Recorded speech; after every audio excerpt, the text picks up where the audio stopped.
Hello again to our series, Constant Change Requires Leaders to Excel in the Basics.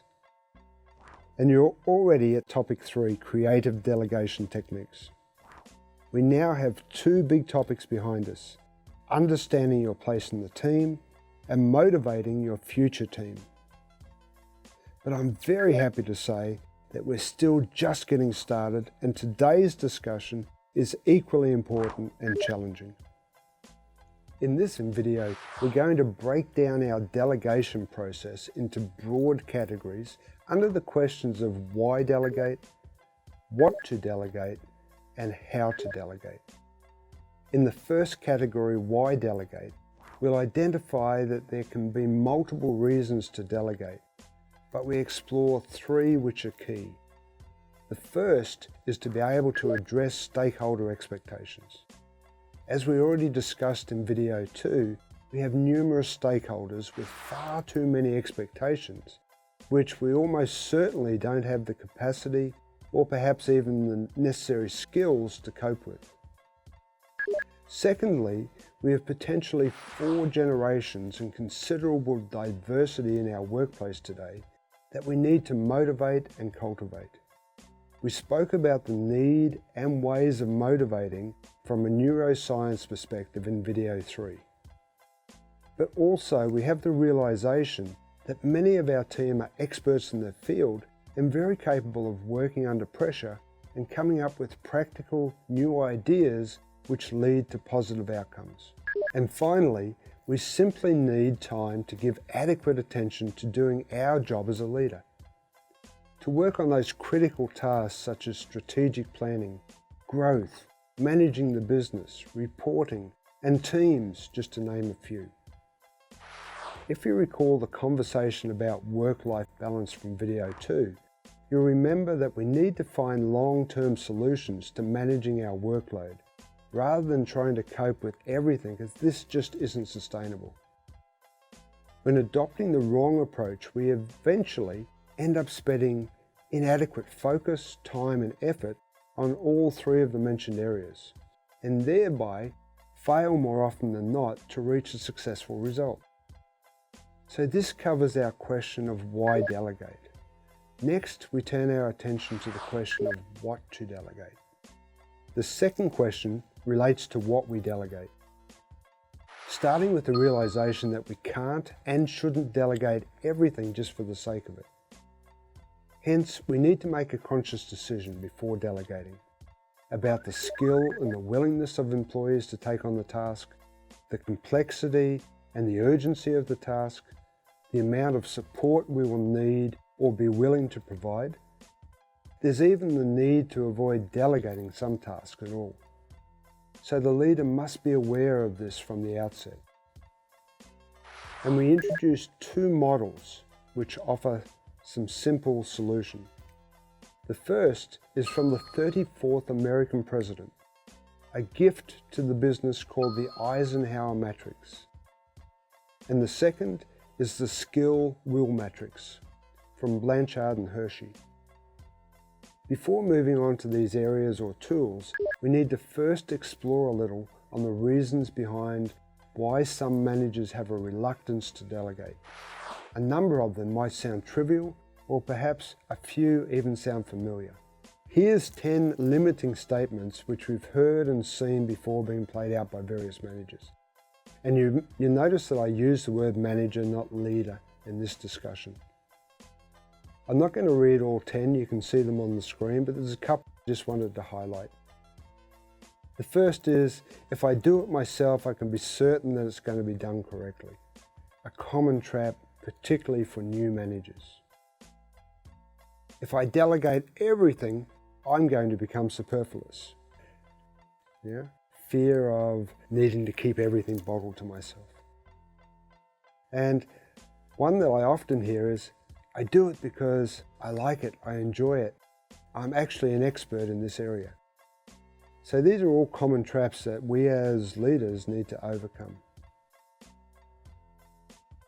Aside from the fact that we should already be clear on the point that you don't have sufficient time to do everything, and even in the situation where you're working long hours, we know that it's not sustainable.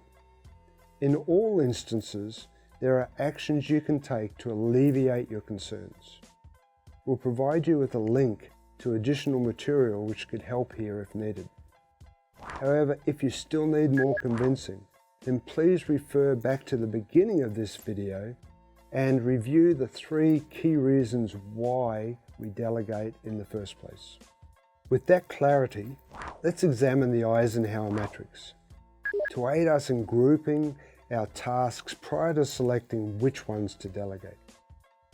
Typically, we agree that quadrant 1 tasks are for the leader or the manager to handle due to the urgency and the importance.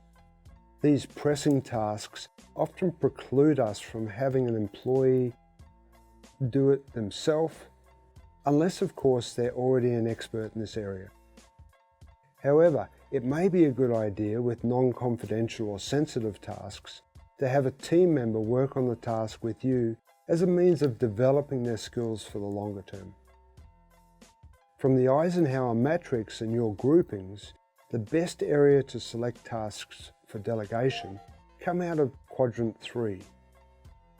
In addition, it may also be useful to select from quadrant 2.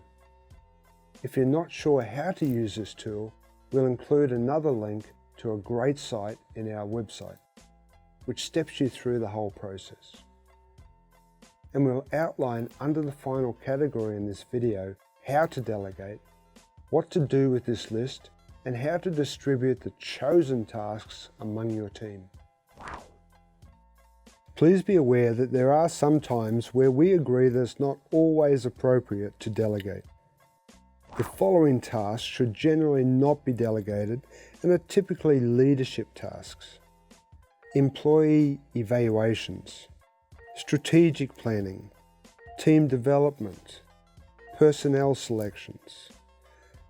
These are tasks that you explicitly need to deal with. Of course, as mentioned before, it doesn't mean that you couldn't include some of your employees in the above tasks to assist you and to learn from you in that process. One further critical question that you need to consider is the level of support, focus and control which the task and the team member will require. For the task, we should consider the complexity and urgency and the consequences of it if it's delayed or not completed correctly. For the employee, we need to consider their qualification for the task and the motivation to accept this task in the first place. We'll now introduce a second model to help us address some of these concerns. Starting with the model called the Skillwill matrix, and as the name suggests, we use this to assess the employee's skill and their willingness to do a specific task. Based on that assessment, we can then choose how best to support the employee towards success.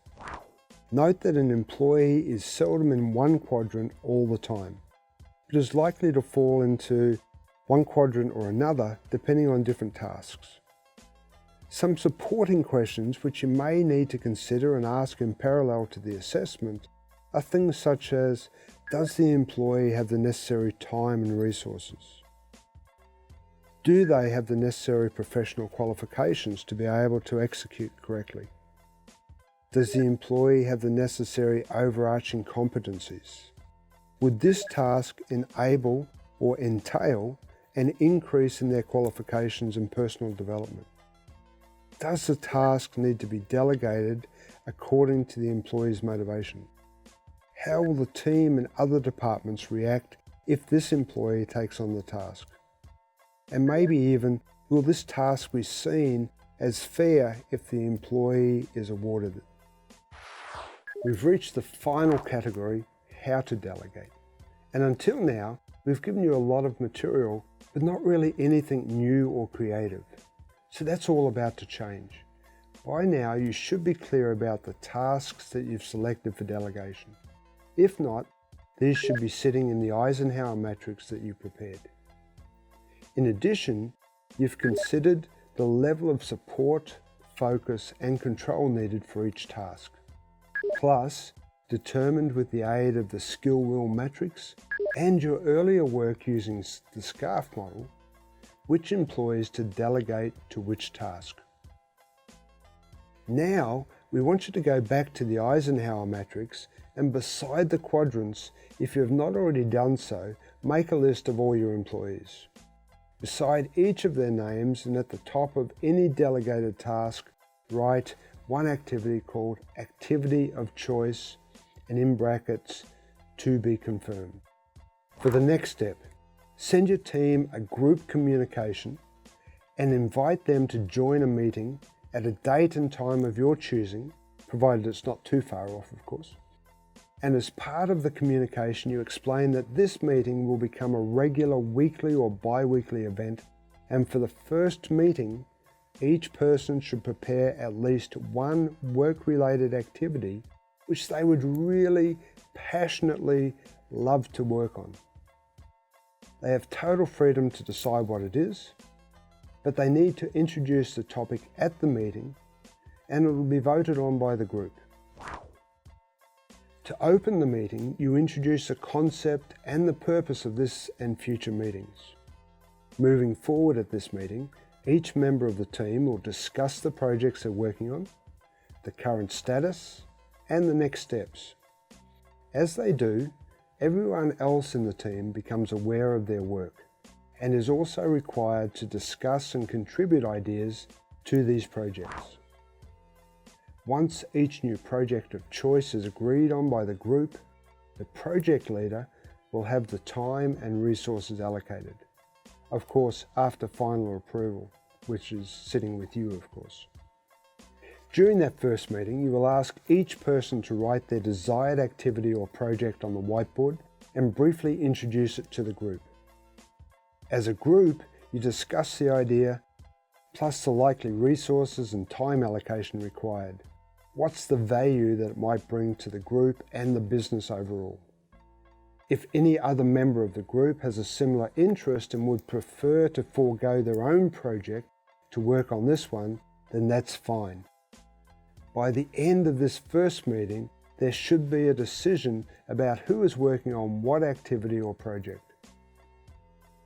Following the meeting, you meet with each person to detail the activities, project or tasks, and we'll cover that process in the next video.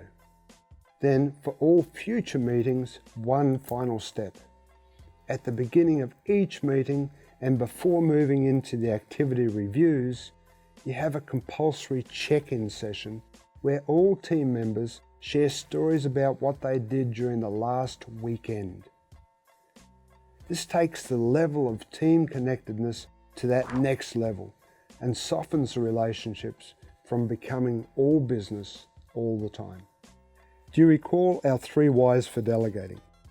Sharing the workload to satisfy your stakeholders, providing opportunities for team development and growth, plus to free up some free time to focus on the tasks that you need to do as a leader.